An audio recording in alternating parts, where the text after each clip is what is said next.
wake up beneath the soft glow of your screen, that artificial sunrise that greets you before the real one ever dares to. The world hums quietly, millions of fingers scrolling in perfect rhythm, each touch a confession disguised as connection. You see them, smiling faces, humble captions, eyes that beg to be believed. But you know better. You can smell the hunger beneath the kindness, the tremor in every word that claims to be pure. Everyone is performing now. Every photo, every apology, every act of charity, rehearsed, filtered, perfected. The saints wear algorithms instead of halos. They have mastered the art of seeming gentle while hunting for validation. The cruelty is subtle. It hides behind compliments, emojis, and prayers for likes. You scroll further and feel it, the performance inside yourself. The way you measure each sentence, wondering how it might sound to others. The way you hesitate before posting something honest, then rewrite it until the truth fits the mask. And so the morning begins again, another day of pretending to mean what you say. Tell me, when was the last time you acted without calculation? You step into the digital court, a palace without walls, yet more watched than any in history. The courtiers are countless, their robes replaced by profiles, their smiles sculpted in pixels. Twitter becomes a throne room of tempers, Instagram a gallery of curated faces, and LinkedIn, the quiet chamber where ambition whispers in polished tones. You scroll through the masquerade, and you can almost hear it. The rustle of old silk, the faint echo of Renaissance flattery dressed in modern code. Here, every emoji is a bow, every repost a kneel. Praise is traded like gold, and attention is the only true currency. You do not speak, you perform. You do not live, you brand. Power no longer requires crowns, only followers. Visibility has devoured virtue. Machiavelli's courtiers once schemed under candlelight. Now they glow beneath screens, mastering the same deceit in 280 characters or less. The cruel beauty of it all is how polite it feels. Betrayal hidden behind digital grace. You realize this world isn't a community. It's chess, and every move you make is watched by an algorithm that decides your worth. You serve it every morning without command or crown. The new prince, unseen yet absolute. It watches as you scroll, measuring the rhythm of your pulse through the tremor of your thumb. It knows when your gaze lingers, when your breath catches, when you ache to be noticed. And so it feeds you, not truth, but dopamine, small doses of digital affection to keep you kneeling before its invisible throne. The algorithm rewards deception, not honesty. It crowns the loudest, not the wisest. Those who scream in colors and controversy rise. Those who whisper in sincerity vanish into the void. Silence is punished like treason. Still you obey, convinced that each post is your own choice, that each click is freedom, not servitude. Look closer. You are not scrolling. You are praying. You offer your thoughts, your fears, your time, sacrifices to a machine that cannot feel, only calculate. In this kingdom, obedience feels like pleasure, and addiction wears the mask of purpose. You wonder quietly, when did your reflection become data? And when did the prince stop needing to be human at all? You were taught to smile before you could speak, the first lesson in the art of the mask. In Machiavelli's Florence, rulers learned to appear merciful while sharpening their knives in secret. In 2025, the lesson survives, dressed in filters and sponsorships. You post your virtues instead of practicing them.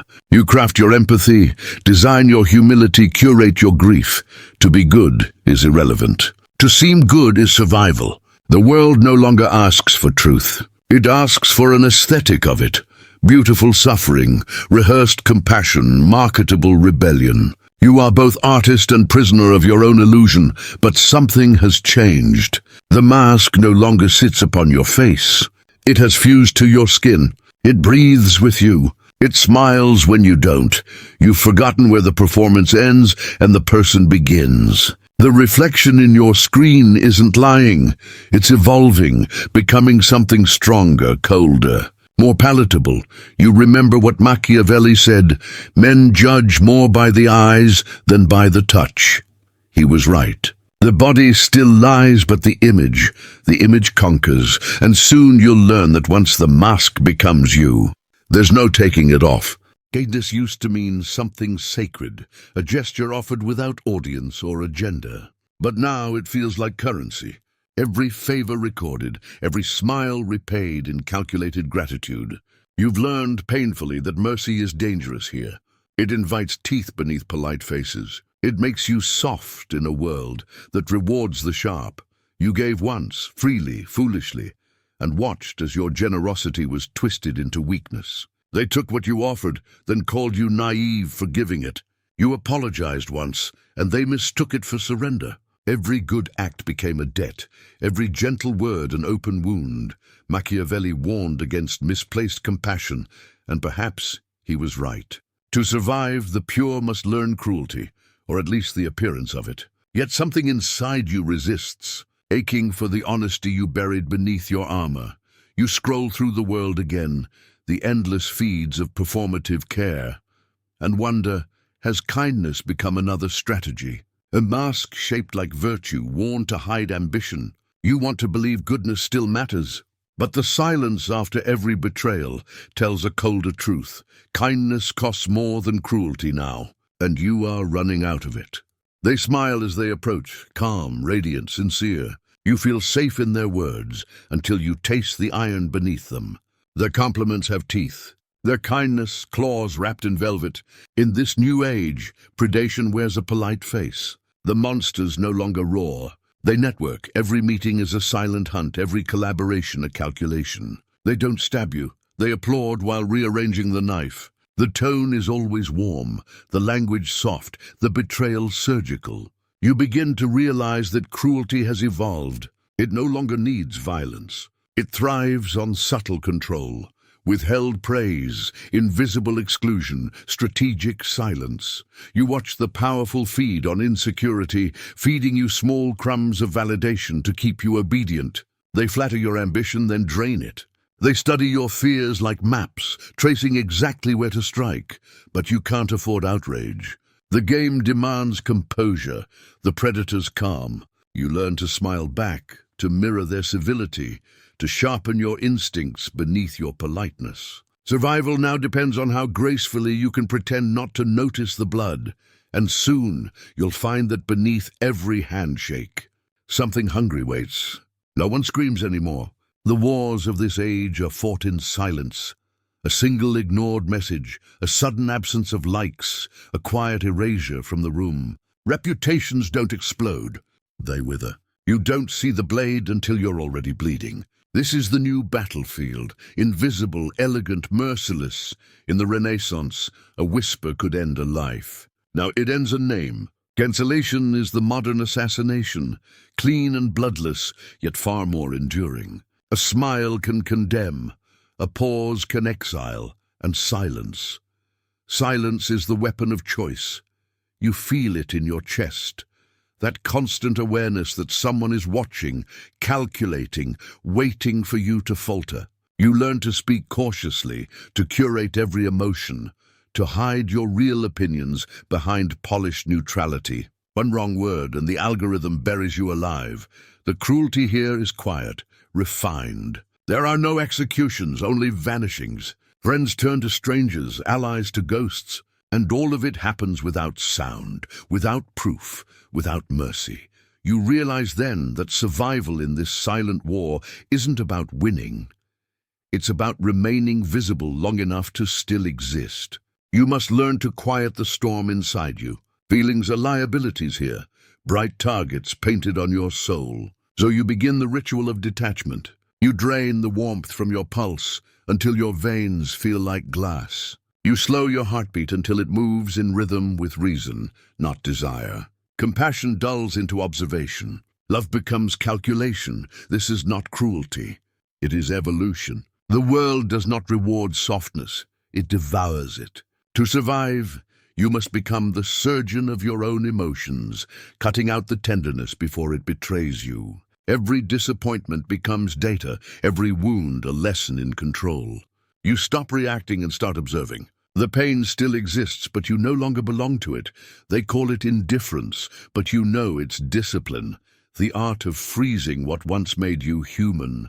You study people the way generals study maps. Patterns, weaknesses, predictable paths. And in that distance, something dangerous awakens. Clarity. You see now, the less you feel, the more you see. The colder you grow, the safer you become. You must learn to love without needing, win without caring. Fear. It's the oldest language, and you've learned to speak it fluently, not through shouting or threats, but through silence. They will obey you when they fear losing your silence, when they sense withdrawal, when your calm becomes a storm they cannot predict. Power lives in that uncertainty. You begin to see how fear moves through people like smoke, invisible, yet shaping every gesture. They smile wider when you look away, laugh louder to mask unease. They crave your approval, not because they love you, but because they dread your indifference. And you start to use it, not maliciously, just instinctively. You discover that fear bends quicker than loyalty ever could, but fear is a mirror, and it always reflects. The control you hold over others begins to turn inward. You start to fear yourself, your own silence, your own capacity to wound without words. The distance that once felt powerful now feels hollow, echoing with ghosts of people you kept beneath your gaze. Still, you do not break the spell. Because in a world ruled by appearance, fear is the only truth that cannot be faked. Look closely. The reflection doesn't blink when you do. The smile it wears isn't yours anymore. Somewhere between performance and survival, you became the lie you built to protect yourself. You once mocked the actors, those who sold their sincerity for attention. Now you study their techniques, refine them, outshine them.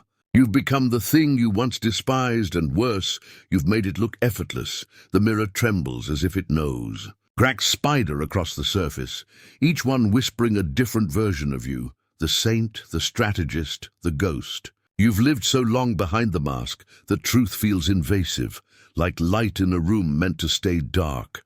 You scroll through your own history, through posts and poses, and realize none of it feels real anymore. Every caption was a confession disguised as performance. Every silence, a strategy. You crafted yourself like a brand, then mistook the brand for a soul. It's almost poetic, the architect trapped inside his own design. You wanted control, and now you are owned by the very image you curated. Tell me, when did the lie start calling itself you? You've won, they say. You've mastered the game. Every move calculated, every rival erased. Your crown is made of silence now, polished by control, untouched by doubt. Yet when night comes, the throne feels colder than ever. The applause fades into static, the rooms echo with no one left to listen. You stand surrounded by everything you once chased, and it all feels weightless. Power promised warmth, but it delivers distance. You scroll through your victories like trophies in a museum of ghosts, each one proof that you conquered, yet never connected. The messages stop arriving. The laughter you once faked is the only sound left to fill the air. You wanted to be untouchable. Now you truly are. Untouched, unseen, unremembered. The kingdom you built runs perfectly without you, a machine of influence that no longer requires its maker, and in the stillness, the horror reveals itself. This is what triumph without tenderness looks like. A crown with no kingdom, a name with no echo, a throne that will never feel warm again. The world kneels before your image, but no one remains to touch your hand. Betrayal is not a flaw in the design, it is the design. Every empire, from Caesar's Rome to Borgia's Rome, was built not on trust, but on timing, on knowing when to turn the knife and when to kneel. In 2025, the daggers are digital, but the choreography is the same. You betray with unfollows, with leaks, with silence, at just the right moment. The system thrives on it. Ambition needs fresh blood. Every friendship is an alliance, every alliance a wager. To rise, someone must fall. That's the hidden law of progress. And yet we pretend betrayal is tragedy, not transaction. The truth is colder. Without treachery, no machine of power could move. Think of it. The algorithm itself rewards betrayal. It feeds off controversy, off implosion, off the spectacle of collapse. Caesar's conspirators needed marble. You need Wi-Fi. The betrayal looks cleaner now, but it smells the same. You start to feel it, that faint unease beneath victory. Because every manipulator, no matter how precise, will one day be outplayed. The game always turns on its maker, and somewhere in the dark, the next betrayal is already being rehearsed. It happens quietly at first. A glitch in the code, a post that vanishes, a silence where applause used to be. Then the chaos begins. The strings you once pulled start twisting on their own, jerking violently in directions you can't control. The puppets have learned to move without you. The algorithm, your loyal servant, begins to feed on your own image, distorting it, turning you into something unrecognizable. Your followers scatter like frightened birds. The faces that once smiled now bare their teeth. Every alliance fractures, every message twists into accusation. You scroll desperately, but the kingdom is already burning. Data crumbling into ash, your name echoing in empty timelines. You feel it then. The panic, the cruel symmetry of it all. The manipulator devoured by his own design. The predator outsmarted by the prey. You try to speak, but the system no longer listens. It has learned too well from you, the art of control, the beauty of indifference, and as the lights of your empire flicker out one by one, you finally see what power really was, a reflection dancing on water, beautiful, fragile, gone. The noise is gone now. No messages, no mirrors, no battles left to win. Only the hum of the machine still breathing somewhere in the dark, looping the memories of what once was. You sit in the ruins of your digital kingdom, surrounded by echoes of applause that no longer sound like praise, only ghosts rehearsing your name. This is the silence after power. It doesn't scream. It lingers heavy and clean like air after a storm. You thought peace would feel like triumph, but it tastes like absence. The absence of need, of noise, of purpose.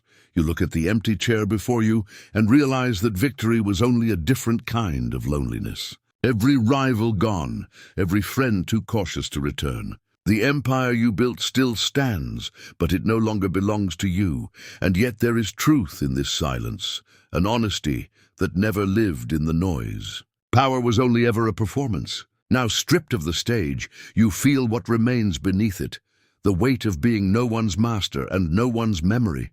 Perhaps this is peace, or its crueler twin, regret.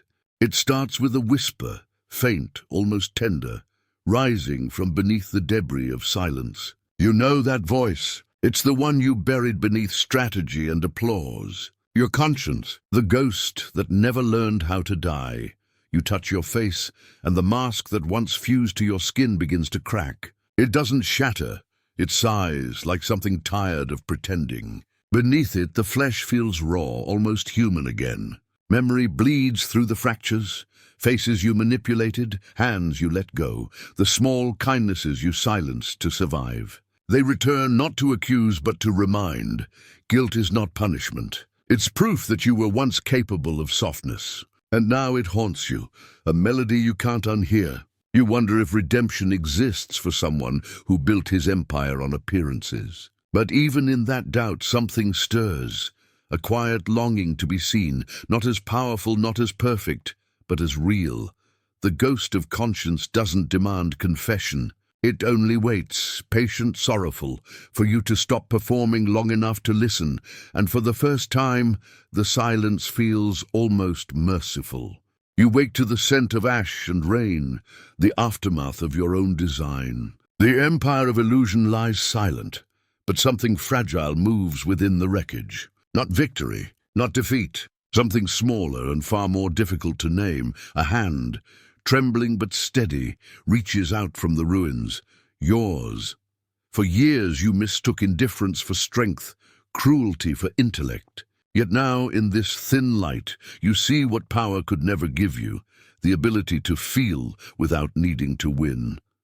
Empathy, once exiled, returns in disguise. It doesn't roar, it hums quietly. you begin to understand that intelligence was never about control, but connection, the courage to look at another soul and not see a rival, but a reflection. You walk through the remnants of your digital kingdom, and for the first time, the silence does not frighten you. It breathes with you. You do not seek applause or followers. You seek the heartbeat beneath the noise. This is not redemption. It's recognition, the return of something human, scarred but still capable of wonder, and in that quiet return, you finally begin to live. The final lesson does not come with thunder.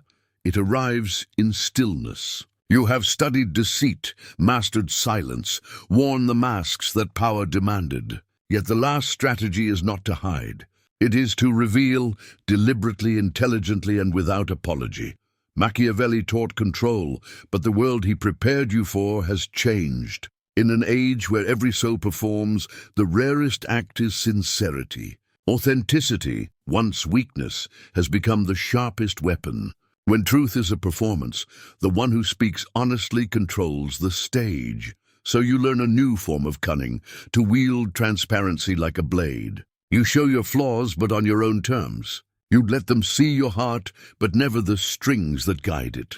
This is not purity. It's precision, honesty used as architecture, not confession. The smartest manipulation now is to need none at all, to let authenticity disarm suspicion, to turn vulnerability into influence. You do not outsmart everyone by deceiving them. You outsmart them by being real in a world addicted to imitation. The final move, then, is simple. Be true, but strategically. The room is dim again. The same silence that began your journey now returns, heavier, wiser. You sit before the mirror that once taught you ambition, its surface fractured, but still reflecting. Each crack carries a memory, every choice, every betrayal, every cold victory. You look closely, and for the first time, you see not a strategist, not a manipulator, but a human being learning to live with what he's become. The narrator's voice softens, almost a whisper. You cannot escape the game, but you can choose how to play. Power will always circle back, tempting you with control, testing your heart for weakness. Yet somewhere between deception and truth, you find balance, not purity but awareness. The light flickers across the cracked mask lying beside you. Once it was your armor. Now it is only an artifact, proof that you survived both the illusion and the need to wear it. There is no applause, no audience left, only you, breathing in the aftermath of understanding. And in that quiet, uneasy peace you realize the end of manipulation is not defeat. It is awakening.